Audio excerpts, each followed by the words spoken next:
Almanaku. On this day. Ngjarjet më të rëndësishme ndër vite. Në Top Albania Radio.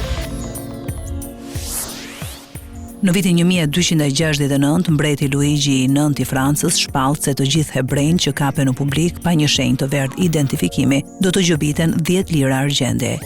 1586, kolonizatorët anglezë lënë ishullin Roanoke duke dështuar për të krijuar një vendbanim të përhershëm anglez në hemisferën perëndimore. Roanoke ndodhet në atë që sot është shteti Virginia. 1862, Kongresi Amerikan ndalon skllavërinë në territoret e Shtetet e Bashkuara, po u deshë më shumë se 2 vjet pas këtij vendimi që skleverit në Galveston, Texas, në fund do të informoheshin për lirinë e tyre. 1867, Maksimiliani i parë i perandorisë së dytë meksikane u ekzekutua nga një skuadër pushkatimi në Querétaro. Ai ishte vëllai i vogël i perandorit austriak Franz Josef i parë.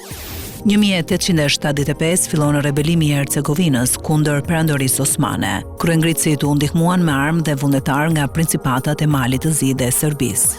1886, me nismën e shoqërisë së Stambollit u hap shkolla e parë shqipe në Kosovë. 1912, Qeveria e Shteteve të Bashkuara miraton një rregull të ri për të gjithë ata që punojnë, një ditë pune tetorshe pa llogaritur pushimin e drekës. 1949, ndahet nga jeta Vladimir Nazor, shkrimtar kroat. 1977, Papa Pali VI shpall John Neumann, shenjtorin e parë nga Shtetet e Bashkuara. John kishte lindur në Bohemi, sot Çeki, në 1811. 1988, aktoreja shqiptare Maria Logoreci ndahet nga jeta. 1993, ndërron jetë William Golding, shkrimtar britanik. 2008, Hashim Thaçi, kryeministri i Republikës së Kosovës, për herë të parë viziton Republikën e Shqipërisë në cilësinë e kryeministrit.